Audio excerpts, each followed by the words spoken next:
क्रिस्त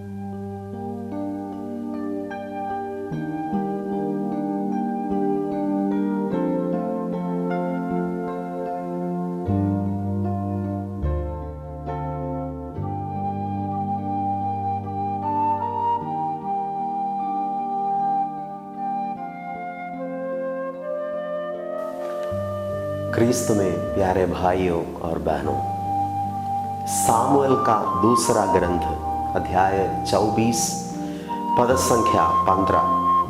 इसलिए प्रभु ने सबेरे से निर्धारित समय तक इस्राएल में महामारी भेजी और दान से बएर शेबा तक 70,000 लोग मर गए। दूसरे की महामारी के विषय में बाइबल में लिखा हुआ है, दाऊद के शासन के समय इस्राएल में दाऊद शासन कर रहे थे। दाऊद राजा था। वो राजा के एक गलत फैसला, एक गलत निर्णय उसके देश में एक महामारी का कारण बन जाते हैं। ईश्वर ने दाऊद को चुन लिया था, इस्राएल के राजा के रूप में नियुक्त किया था और ईश्वर ने इस्राएल को कड़ी चेतावनी दिया था कि जनगणना नहीं लेना चाहिए। बाइबल के स्कॉलर्स के अनुसार इस्राएल को ईश्वर ने ऐसा एक आदेश दिया था, जनगणना जनसंख्या गिनती नहीं करना चाहिए, सेंसस नहीं लेना चाहिए।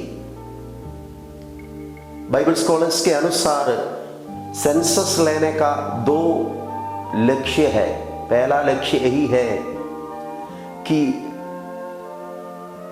आर्मी के लिए लोगों को रिक्रूट करना।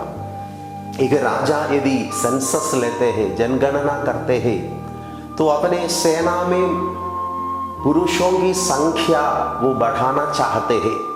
कितने लोग युद्ध कर सकते हैं ये जानना चाहते हैं और अपने सेना में, अपने फौज में वो लोगों को रिक्रूट करना चाहते हैं ताकि वो बोल सकते हैं मेरे पास इतने सैनिक लोग हैं, किसी भी राजा को मैं पराजित कर सकता हूं। ये ईश्वर के योजना के विरुद्ध था, क्योंकि इस्राएल का ईश्वर इस्राएल के लिए युद्ध करता है। सैनिकों की संख्या पर नहीं, प्रभु पर राजा भरोसा रखना चाहिए। इस्राएल के लिए युद्ध करने वाला प्रभु है, इसलिए प्रभु ने जनगणना की जो कार्य के लिए मना किया था। दूसरी बात यह है टैक्स।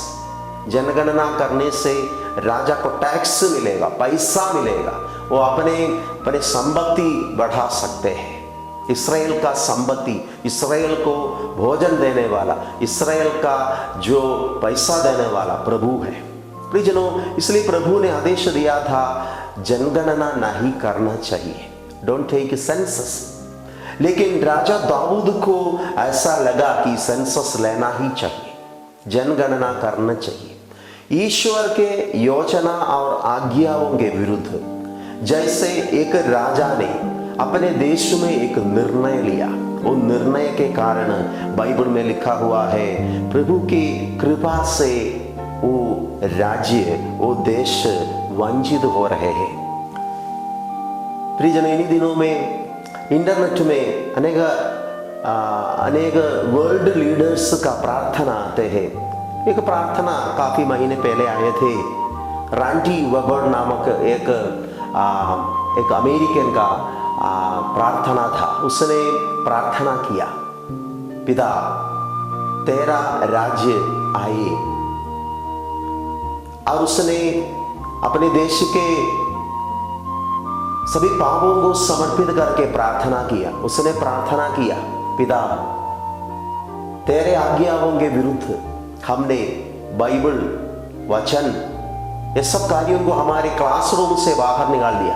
हमारे बच्चे लोगों को यह सब सीखने का मौका नहीं मिल रहे हैं, इसलिए हमारे देश में तेरी कृपा कम हो रहे हैं, क्राइम्स बढ़ रहा है, हमने विवाह के पवित्रता को बर्बाद किया, हम मनमानी का जीवन बिता रहे हैं। अब्बा हम पर दया कीजिए। और उसने प्रार्थना किया, हमने जीवन के विरुद्ध पाप किया, हम भ्रूण हत्या करते हैं और हम कहते हैं हमारा चॉइस है, हमारा फ्रीडम है। तेरे आज्ञाओं को, तेरे वचनों का तिरस्कार करते हुए हमने निर्णय लिया हमारे देश में, अब्बा हम पर दया कीजिए। एक सुंदर प्रार्थना उसने किया। Australian prime minister Scott Morrison अपने देश को संबोधित करते हुए प्रार्थना किया, हमें प्रभु की जरूरत है ये कोरोना के कॉन्टेक्स्ट में। प्रियजनों, मेरे कहने का मतलब यही है कि जैसे ईश्वर के वचन जानते हुए भी अनेक राष्ट्रों में जहां ईसाई लोग शासन कर रहे हैं, ईश्वर के वचनों के विरुद्ध, ईश्वर के योजना के विरुद्ध फैसला लिए जाते हैं, डिसीजंस लिया जाता है। प्रियजनों, दाऊद ने प्रभु के वचनों का तुच्छ समझकर अपने देश में एक निर्णय लिया। वो निर्णय पूरे देश के लिए हानिकारक बन जाते हैं। दुनिया में ऐसे अनेक राष्ट्र है जहां प्रभु का वचन सुनाया गया है, ईश्वर के वचनों जानते हैं, प्रभु की आज्ञाएं जानते हैं, लेकिन जानबूझकर ये वचनों के विरुद्ध, ये आज्ञाओं के विरुद्ध जैसे निर्णय लिया जाता है, फैसला लिए जाते हैं, पॉलिसीज बनाया जाता है, जीवन के विरुद्ध, विवाह के पवित्रता के विरुद्ध जैसे नियम बनाया जाता है। प्रियजनों, बाइबल का कहना है ईश्वर की कृपा से हम वंचित होने की संभावना है।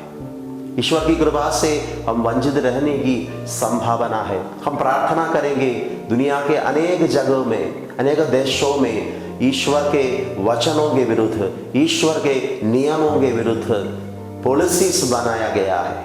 भ्रूण हत्या लीगलाइज हो गए हैं, होमोसेक्सुअल रिलेशनशिप लीगलाइज बनाया है, मैरिज का पवित्रता को बर्बाद किया है, जीवन के विरुद्ध पाप कर रहे हैं।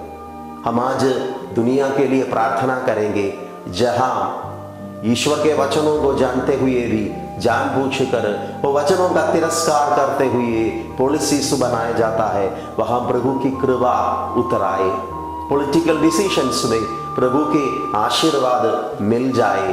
हम आज वर्ल्ड लीडर्स के लिए प्रार्थना करेंगे, सभी राष्ट्रों के नेताओं के लिए प्रार्थना करेंगे। ईश्वर के वचनों को हम सब आदर कर पाए, हमारे डिसीजंस में, हमारे निर्णयों में, हमारे पॉलिसीज में, हमारे नियमों में प्रभु के वचनों को हम आदर कर पाए। पिता, पुत्र और पवित्र आत्मा के नाम पर आमीन।